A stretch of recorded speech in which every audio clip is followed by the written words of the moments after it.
जगाच्या इतिहासात बोंबला थिंडणाऱ्यांना देव भेटला नाही, कधीच नाही. बायका पोरं सोडून बोंबला थिंडा देव, उपवास करणाऱ्याच्या तर खानदानीत देव भेटत नाही. नाही, उपवास करणारी जी लोक आहेत ही मनोरुग्ण लोक आहेत, चक्रम लोक आहेत, ही डोक्यातून गेलेली लोक आहे, भरमिष्ट झालेली लोक आहे. आठवड्यातून एक उपवास ठीक आहे, 15 दिवसातून वैष्णव म्हणून एकादश ठीक आहे, महिनाभर श्रावण त्या बापानं धरला होता, महिनाभर अनलफडे सगळे चालू, काय उपवास? तुम्हाला कोणी सांगितलं या जगात उपवास करणाऱ्याला देव भेटला? उत्तर सांगा, ज्यांनी चांगलं कर्म केलं त्यांनाच देव भेटला.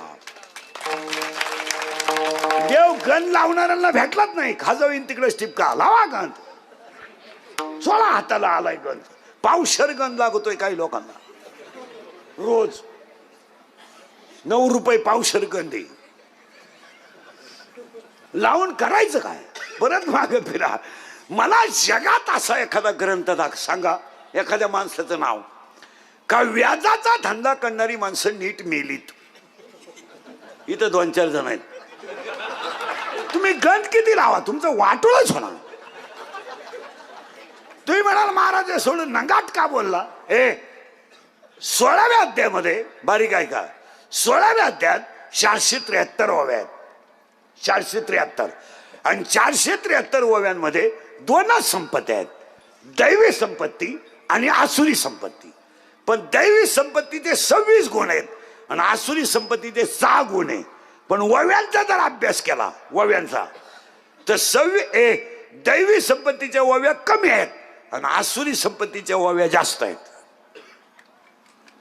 अध्याय उचका, मी आहे इथं आनंद ज्ञानेश्वरी उचका, कधीच नाही करणार. जेवढी कोट्याधीश लोक झाली, कोट्याधीश, एकही माणूस आतापर्यंत घरी मिळाला नाही. हॉस्पिटललाच मारणार आणि मारताना त्यांच्याजवळ 3 जणच असणार, डॉक्टर, कंपाऊंडर आणि नर्स. आणि 3घांनाही माहित नाही हा कधी मिळालाय. तरी क्लिप पडली, त्यांना तीव्र झटका आला. येणार ते मृत्यूशी 2 महिने झुंज देत होते. झुंज? तो काय बिबट्या होता का झुंज? ते झुंज नव्हते देत, ते गरिबाचा तळतळाट भोगीत होते. म्हणून एक ओवी सांगतो, ओव्या माझ्याकडे सकाळपर्यंत घ्या, पटलं तर हा म्हणायचं फक्त. मोबाईल बंद कर रे, बंद कर रे, बाजूला जाय. कर्म हाच देव. तुमचं काय मत आहे? मग मीराबाई साहेबांनी कर्म केलं म्हणून देव भेटला. कर्म हाच देव आहे. पखवात प्रामाणिकपणे वाजवा, देव आहे. गायन मनापासून करा, देव आहे. कीर्तन बिंबीच्या देठापासून करा, देव आहे. नोकरी इनामदारी न करा, पगारावरच भागवा. अरे पगाराला हातच लावी ना तू, वरच्या वर स्लॅब टाकीतो आणि ईडी पोरं पैदा करून गाव बिघडून देतो. कशाला करू? ज्या नोकरीवाल्यांनी नोकरीला असताना टक्का काढला, म्हणजे 2% कशातही, घरकुलात, मुतारीत, बाथरूम मध्ये, त्यांची अवस्था रिटायर झाल्यावाशी आहे. येडे होऊन येणार त्या गावात. कुत्रीचा मुका घे, बोकड्या बस,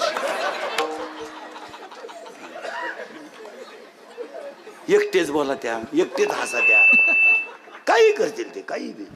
तो तळतळाट आहे. मग मी सांगा एका मिनिटात, शेळीच्या गळ्याचं सड किती लोंबलं तरी ते दूध कधी देत नाही. काशातलं घुशीड किती चिटकलं तरी ते दूध कधी पित नाही. गाळातला बेडूक किती डरला तरी तो फुलाचा सुगंध कधी घेत नाही. प्रेताला किती जरी सजवलं तर ते उठून बसत नाही. पापाची इस्टेट किती कमवली तरी समाधान देऊ शकत नाही. पुन्हा उलट फिरा तिथंच, पुन्हा तिथं उलटच फिरा. तिथं उसाला किती लांब तुरा आला तर तो फायद्याचा नाही.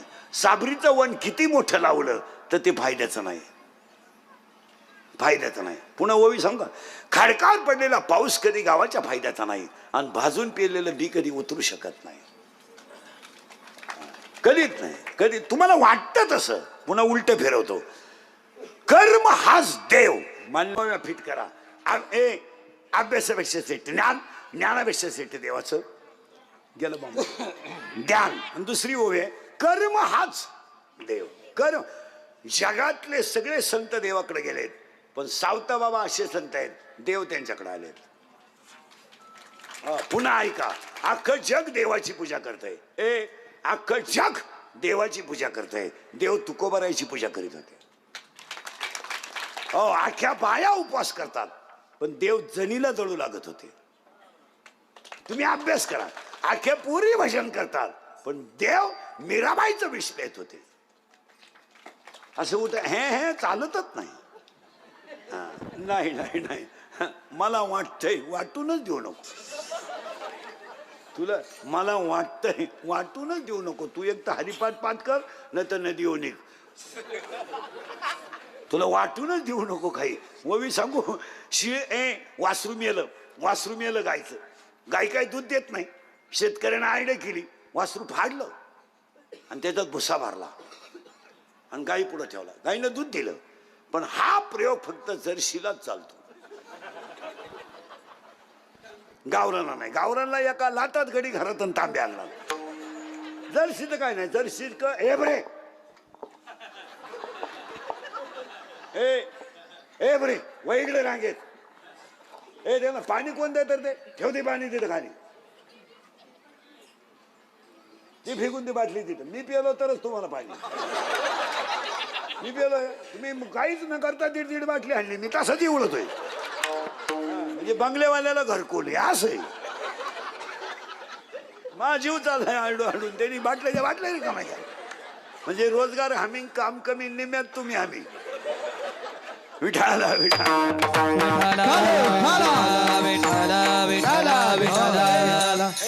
गायचं वासरू मेलं. ओवी बाबर का किती सुंदर आहे. भुस्सा भरला आणि गाईनं दूध दिलं. ओवी ऐका बर का. सत्याचा भोकसा काढला, आत तृण वटा भरला. ज्ञानोबा म्हणजे सत्य काढलंय आणि आज भुस्सा भरलाय. आता हीच ओवी महाराज मंडळीसाठी, हीच ओवी 16व्या अध्यायात आहे. अशीच वासराचा उगामा ठेवून या गाई पुढे, वासराचा भोत गाई पुढे ठेवून जो दूध काढतो त्याला बुद्धिमान म्हणावा, असं 16वा अध्याय म्हणतो. पण तुम्ही म्हणाल असं का? त्याचं उत्तर आहे, वासरू खोट आहे पण पाना खरा आहे. वासरू खोट आहे पण दूध खरं आहे.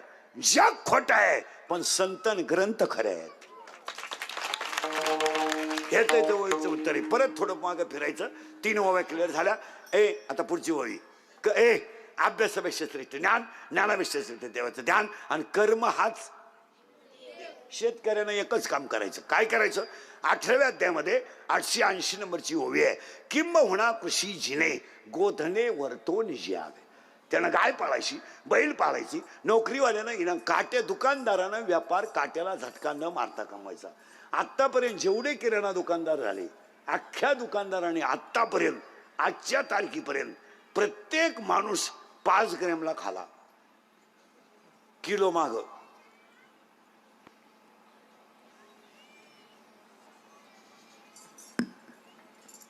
काढा हिशोब. किती ग्रॅमचा किलो? अरे ग्रॅमचं किती ग्रॅमचा किलो? 1000. मग अर्धा किती? 500. पावशेर किती? 250. आणि आतपाव किती? 100. अरे 1001 तुम्ही 125. मला महाराष्ट्रातल्या एखाद्या दुकानात 125चं माप दाखवा. सगळे 20चेच आहेत. 120चं माप आहे. काहींचे दगडाचे. वांगे बटाटे विकणार तर दगडच ठेवतो डायरेक्ट. 250 नको 300 नको. परत नीट ऐका. आणि आता एक ओवी आहे, बारीक ऐका. संपत्ती जर आली, संपत्ती जर आली तर दया येणार नाही. घुसत आहे का बा? संपत्ती जर आली तर दया येणार नाही, आणि दया जर आली, करेक्ट, संपत्ती येणार नाही. पण दोन्ही जर एकत्र आले तर तो देव झाल्याशिवाय राहणार नाही. त्यांची पुण्यतिथी आहे. संपत्ती आली ना, दया येणार नाही, आणि दया जर आली तर संपत्ती येणार नाही. आणि 10वा अध्याय डायरेक्ट म्हणतो, दोन्ही जर एकत्र आले तर ती माझीच विभूती आहे, देव झाल्याशिवाय राहणार. 3 ओव्या संपल्या, अजून कीर्तनाला सुरुवात केली नाही. 3 ओव्या क्लिअर, अभंगाला सुरुवात. आता तुमची ना आपली 2 वर्षानं गाठ आहे, आपलं काम थोडं नगाट आहे. आता सावध बसावं लागेल. कीर्तनाला 3 सूचना आहेत. दरिद्र्य आणि कीर्तनाला बसायचं नाही, तो यायचंच नाही. हा, लांब बसायचं, पहिल्या पंक्तीला जेवायचं, चांगला चप्पल जोड पाहायचा, आम्ही जीव काढायचा, आणि तुम्ही मौतीला आले आणि बसायचं, यायचं नाही. कीर्तनाला दुसरी सूचना, बोलत जायचं. आपल्या कीर्तनाला बोललं तरच कळतं, नाही तर कळतच नाही. पहिल्याच 3 ओव्या कळल्या नाही, पुढं काय कळायचं. आणि कीर्तनाला तिसरी सूचना आहे, शंका असली अभंगात जाग्यावर विचारायची, ओपन चॅलेंज. मी 2 महिन्यानं उत्तर देणार, पुस्तकं उलटे पालटे करून देणार, पण देणार. पण मी गेल्यावर बोंबलायचं नाही. मला पटलं नाही, तुझं तुझ्या बायकोचं पटानं माझं काय समज. आणि तुला पटाव म्हणून मी कीर्तन करतो हे तुम्हाला सांगितलं कोणी?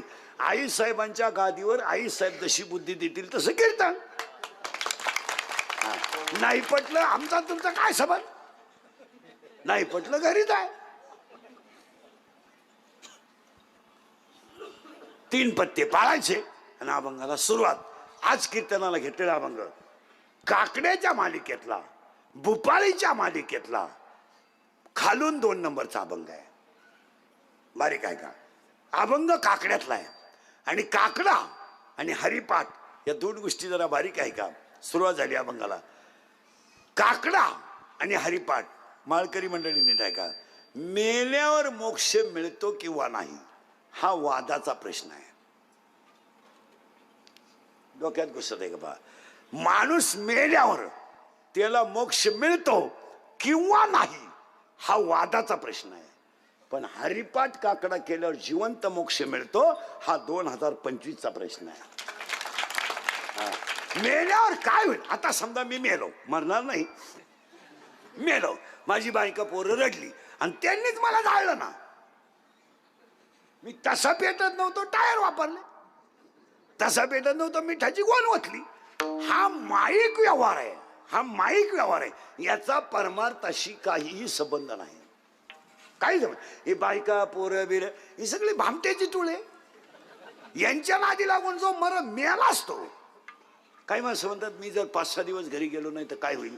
काहीच नाही, तू नदीवर गेला तरी काही होणार नाही. तुम्हाला भ्रम आहे हा. आणि आज अख्खी जनता कशात आहे? पाठ आणि काकडा हा जीवन. आता हे सप्त्यांमधले जे हरिपाठ आहेत ना, हे आमटीच्या वासावर अवलंबून आहे. आमटीला कड आला का भजने पिसाळले. हे काय ते हरिपाटन फेरीपाठ, हे काय सप्त्यांमधले कुठे हरिपाठ आहे?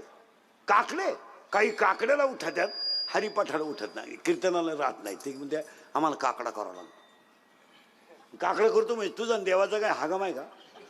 1.5 किलो गुळ खातो एकच गवळण म्हणतो, काय काकडा करतो?